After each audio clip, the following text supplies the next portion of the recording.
Hello, everybody. It's the Blues Fanatics Show. I'm Dave Yanni Riley, I'm Dan Ligori. and we are here with the CEO, founder of Blues Roulette, the one and only Ben Wicks. What's going on, brother? Thanks for having me.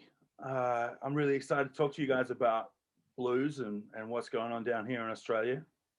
Well, we're gonna talk about it a lot because Ben, you are how can I put it? I can't say what I want to say. let's say you are eclectic blues fanatic. Well, But I appreciate you because you take your blues serious, man, dead serious. well, And it's a serious art form. It's a real thing. It's Yeah. it's a in my opinion, it's the lifeblood of pretty much every piece of music that's come after it. indeed, and a lot of It people don't is. see it that way. Wow. So Look, let's get into the beginning. Ben Wicks, when did you fall in love with the blues, brother? uh, I fell in love with the blues, and I remember the moment. I truly do. I was at a show of a local Melbourne blues kind of icon who spent a lot of time in America and lived in the States for a long time and absorbed a lot of it and came back, and his shows were very different to everyone else. And I was a little punk kid with like fluorescent green hair and like a P bass and a fuzz pedal. Like I was gonna change the world, being an aggressive little turd. And I got dragged to this gig by a friend of mine. I was like, I don't want to go to a blues gig. I don't want to, like, that's old man music. Right. And I'm standing there in this room, and just for the first time in my life, the story, the honesty, the power of the sound and the song, and it just grabbed me completely, like, and totally, just absolutely changed my opinion in one show of this guy, a young guy at the time, like guy named Lloyd Spiegel. And it just, the importance and the truth and the ability to get, I don't know, like honesty out with just no barriers and no filters and it was, I don't know, man. Yeah, I was a 16-year-old kid who thought he was going to be in the next Green Day. And the next day I was like digging through record stores looking for BB King records and Muddy Waters records and Howlin' Wolf records. And it's, yeah, it was, and I can't explain it. It doesn't make sense to me why, a white kid from Melbourne, Australia, found this weird resonance with the blues, but I did, and it did, and here I am, 20 whatever years later, and I can't live without it. Wow. Yeah. That's a lot. That's you saying a lot, brother. A whole lot. And it's crazy, like you say, a guy from Melbourne, Australia, is like been engulfed by the blues. It's amazing. Because when I first met you, it's like you were serious about it. I was like, damn, this guy's the real deal. This guy's the real deal. And it's amazing. So 16-year-old Ben fell in love with the blues. So what was your next step? Did you like get deep into it and look at the history and Well, try to form your style? Or I mean, not, like 20 years ago, the internet wasn't as powerful as it is today. Like I couldn't just punch in like the blues and get, you know, Massive all the amount of stuff. information that you need, right? Yeah. Mhm. Um, And so what I did was I started digging through record stores. You know, I'm probably the last of the people that didn't have YouTube to get all their music off, you know. So I really, you know, had to go looking for it. And it wasn't, you couldn't go to every record store in Melbourne and buy blues records. Like, you know, they might have one or two, but there wasn't like, so there was like 4 record stores in Melbourne that had a good blues and roots kind of record section. So I dig there, and I'd find that the owners of those stores weren't just salesmen on a wage to sell you music. They truly loved it. And the reason that they had a blues section was because that they would, you know, connected or really appreciated it. So they became gold mines for me. I could go and be digging through record stores and find Muddy Waters records and be like talking to them about that. And they'd be like, oh, well, if you like that, then, you know, there's this Junior Wells record that you got to get your hands on, and you got to, you know, and then I found there's a couple of blues societies here in Melbourne that their heart is in the right place, but I think they're a little bit fuddy, you know, a little bit old, a little bit, you know, I don't know, man. I think it's hard to say this because I don't want to upset anybody, but the reality is, man, like the blues here in Australia isn't, for the most part, like it's not an alive, breathing entity like it is in America. Like you go to a blues bar in Chicago and it's like it's evolving every day. It's living every day. There's new guys using different guitars and different amps, and it's still evolving. Whereas here, it's like someone took a snapshot of what the blues was in like, man, like the 50s and 60s, and that's it. So you go to the blues clubs and you got to turn up and you got to wear a 3-piece suit and you got to play a shuffle in G, and that's the blues. And if you push it a little bit this way or a little bit that way, it's not the blues, and you get the blues police turn up and tell you you're doing the wrong thing. Yeah.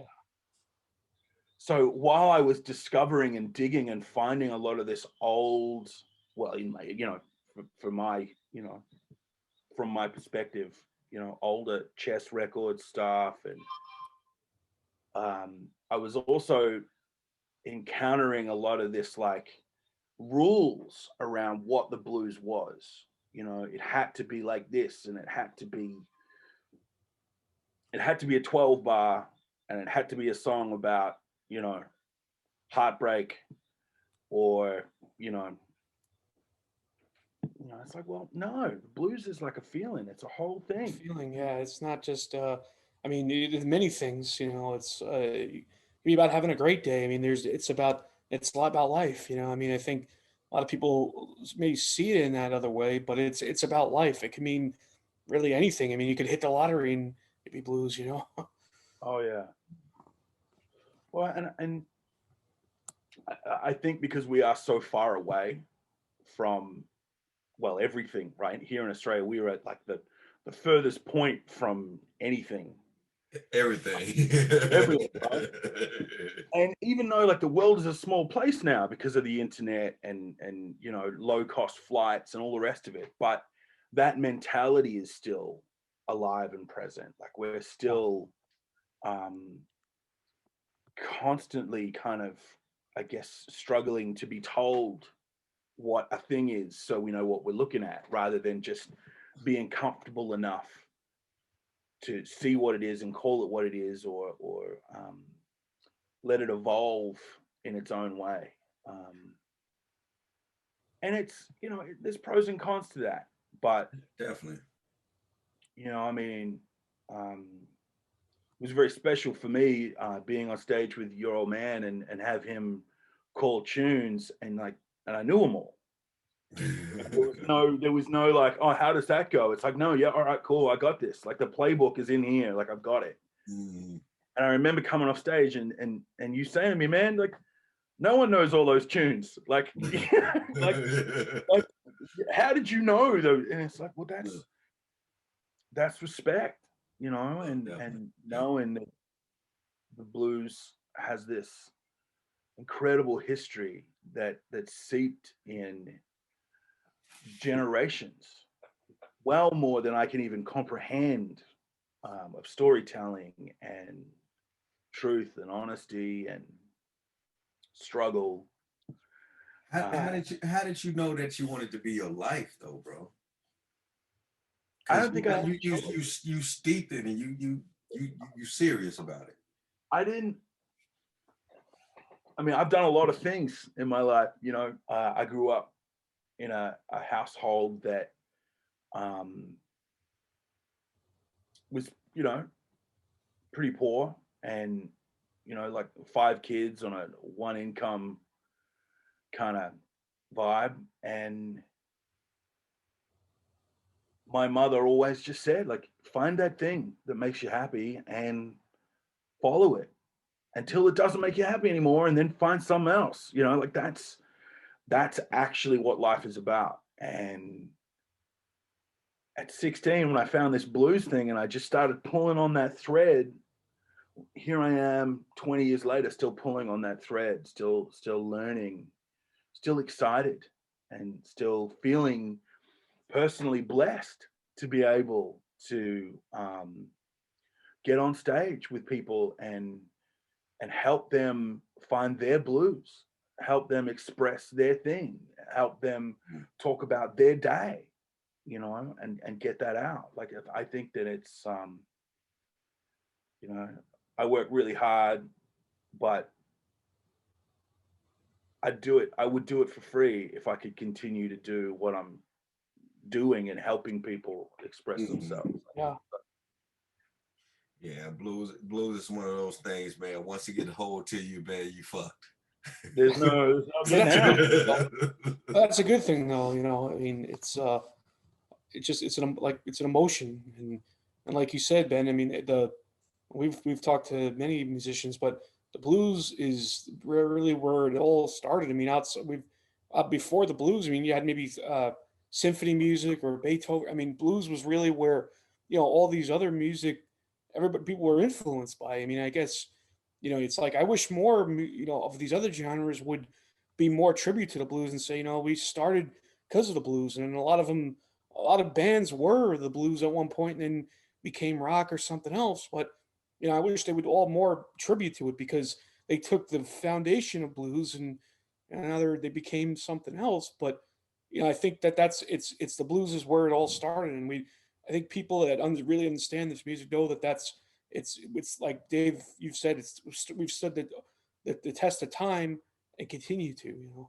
Yeah, I I was working on a tour. I'm not playing in the band, but I was working on a tour with Michael Franti once, and we were talking about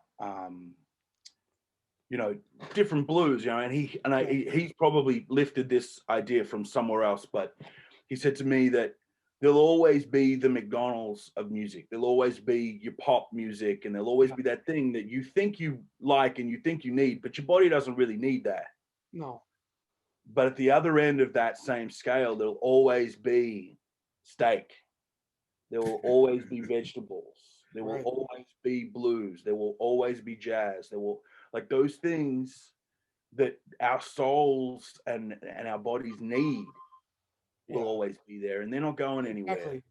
You know, the blues has Yeah. been Yeah. here longer than any of us, and the blues will be here longer than any of us Yeah. because it's you know, it's a part of the human spirit. Like, Part of there's the yeah. I no, mean, it's just part of who you are. I mean, it's like I think, and we've talked to a lot of different musicians, throughout this pandemic. I mean, it's a even for myself throughout this this COVID-19 pandemic, the last 12 months is how much blues has helped me when you're having a rough day or you're feeling isolated or things seem like it's been rough. Having the blues there, it's just like I can count on putting Muddy Waters or BB King or John Primer or somebody on that I know that it's gonna make me feel good. yeah.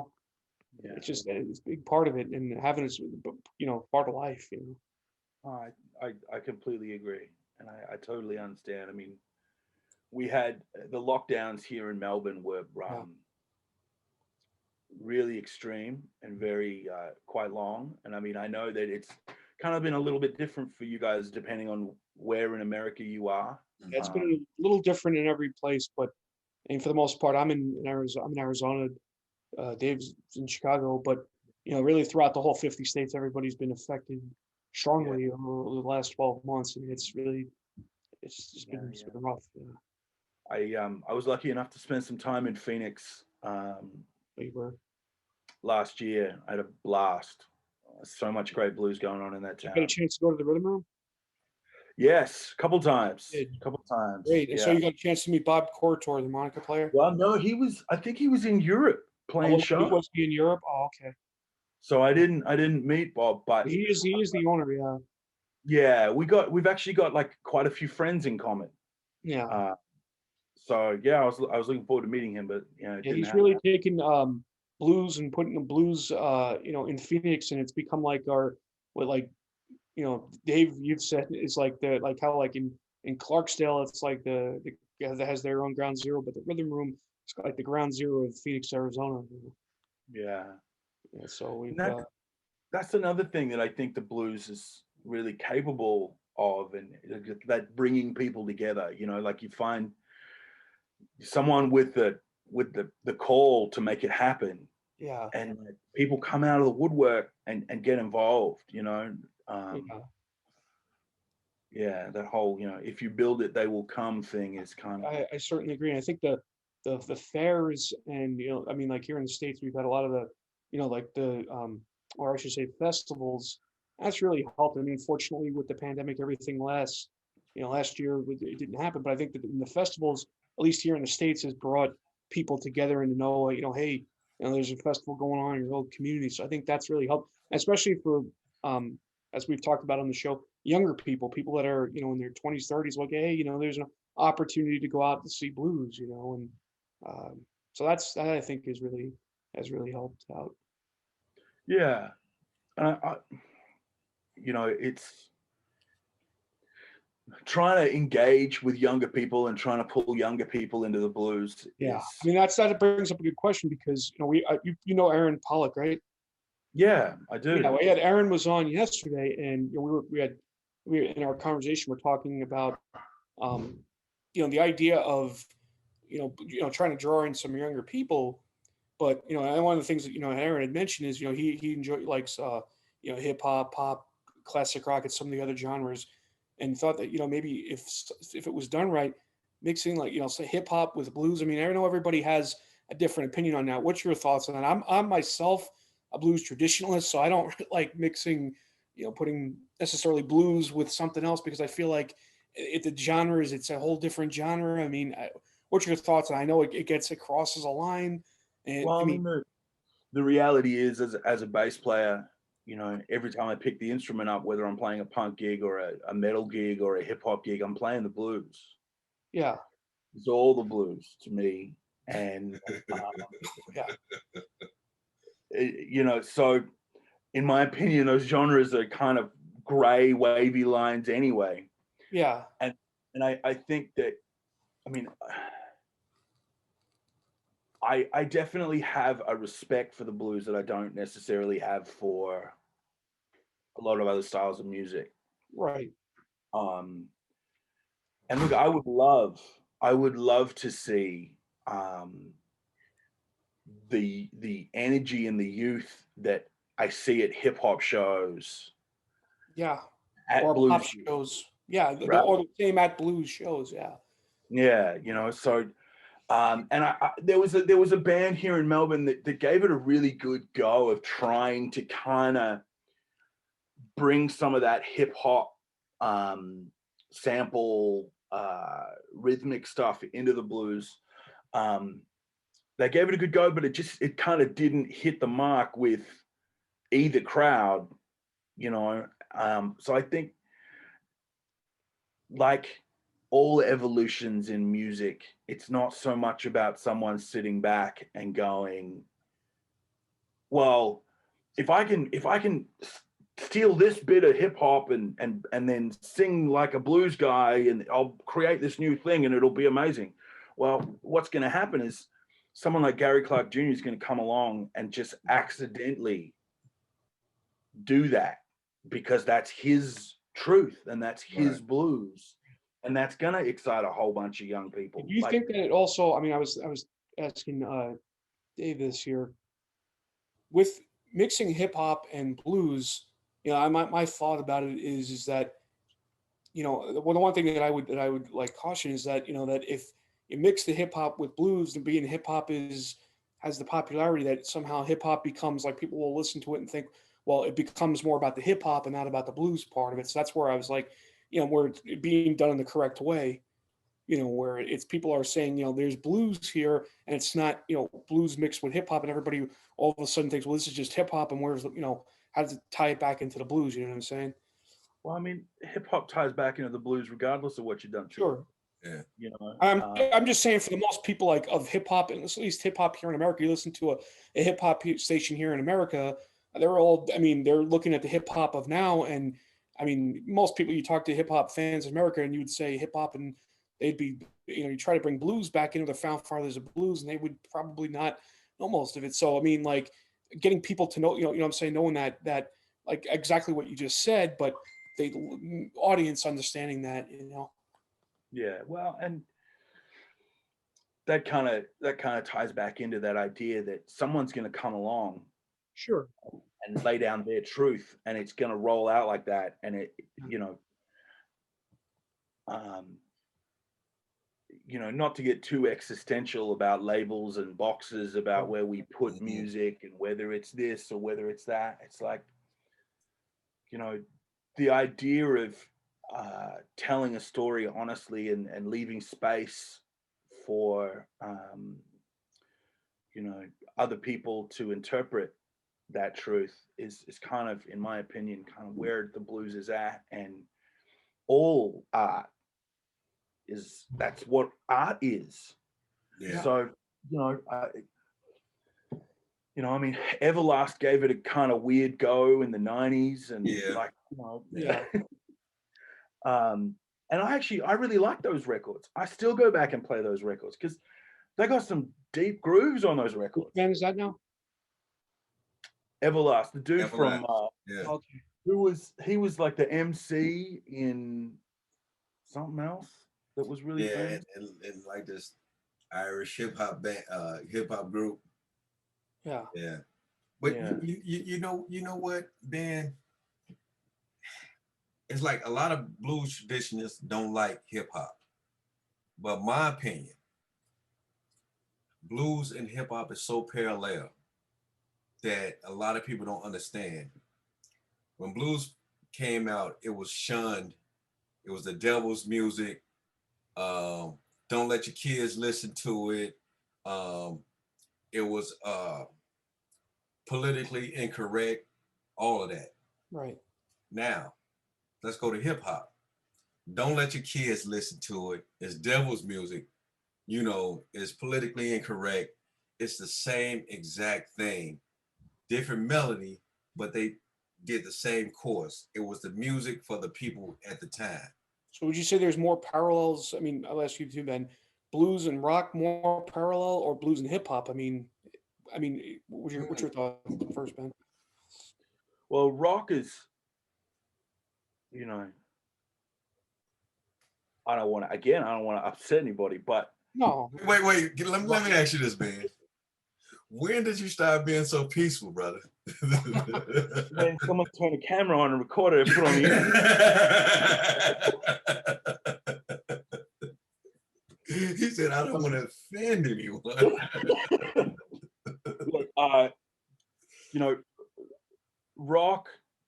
You know, the evolution of rock is very clear, right? It's a bunch of white guys in England that heard fucking, you know, blues music, changing it to what was known as rock. Yeah. You know, and rhythms they you know, they skewed it a little bit, but they were, you know, the Beatles and the Rolling Stones, they were chess cover bands when they started. Yeah. They were. They were, and it's all just, you know, like, I'm not saying that they're blues bands today, but that's where it came from, right. you know. And yes, as an evolutionary standpoint, the blues and rock and roll, you know, I'm talking like Elvis rock and roll is tied together. You can't for a second detach those. But rock today and what's happening with rock and roll music, you know, and what's happening today with hip hop and what hip hop is, in my opinion, hip hop is much closer, you know, to what the blues is on paper. The original hip hop, not the today's music. The original. Yeah, well, yeah, I'm talking like 90s hip hop, I guess. Biggie and Tupac and, you know, all that stuff. But I mentioned to Dan the other day, I was like, we were talking about how blues and hip hop is parallel, right? And I was telling Dan, I was like, well, Muddy Waters and Tupac is not that much different. Take the cuss words out. Other than that, they're not different at all. If sit back and think about it. But at the time, when you read those double entendres and the stuff that was in Muddy Waters tunes, he was pushing the boundaries at the time, just like the cuss words are in 90s hip hop. And so it's, you know, and on paper, if you get those pieces of music, like they're pieces of music with the hooks written out and the bass line and the chord progressions of like a 90s hip hop tune, and you give it to a blues band and don't tell them where it came from and ask them to play it, it is not going to feel out of place in a blues